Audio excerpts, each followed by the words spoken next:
near the iconic Burj Khalifa, Dubai's giant in real life. So good evening sa lahat. Andito po tayo ulit sa Dubai. So dito kami malapit sa Burj Khalifa na tower. So bigay lang ako ng general information ng itong building na to is ito ay located sa Dubai, UAE. Ang developer nito is yung Emaar Properties. At yung architect naman dito, ang gumawa ng building nito ay si Adrian Smith. So nag-start ang construction ng tower na to noong January 2024 and natapos siya noong October 2009. Nag-start ang construction noong January 2004. Tapos na-complete yung construction noong October 2009. So officially open siya noong January 4, 2010. Yon, ang haba pala nito, ang taas ng building nito is merong 229.8 meters. So around 2,722 feet ang height. Tapos yung floor niya is 163 habitable floors plus 46 maintenance level in spare, and yun may dalawang floor din siya na sa ground floor. So yun,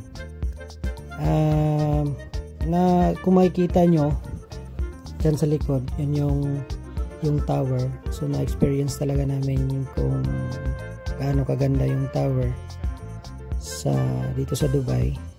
So talagang mapapahanga kapag nakita mo yung tower. Ang sobrang taas. Wala lang kaming chance talaga kasi makapasok dyan, kasi nung dumating kami dito sa Dubai is gabi na. Tapos yun, napapalibutan siya ng yung mga properties ng Emaar. Yan, mga malalaking building. Actually, nanggaling kami doon sa Future Museum. Tapos dumiretso na kami dito. So gabi na kami nung nakarating dito. So maybe pag may chance pa kami makabalik dito sa Dubai is yun, gusto naming makaakyat din dyan sa loob hanggang makapunta kami dyan sa tuktok. So siguro ang bayad daw is around 250 dirham something, pero I'm not sure kung magkano. So comment nyo lang sa video na to kung magkano ang yung ticket paakyat dyan sa tower na yan. So yan, galing kami sa nanood ng show pala. Mayroong dyan, may fountain show, may oras. So may music na English, may music din na Arabic. Basta't mayroon siyang yung fountain show. So yan ang namin dyan sa experience namin sa Burj Khalifa. Thank you so much for panonood and God bless po sa lahat. Bye bye.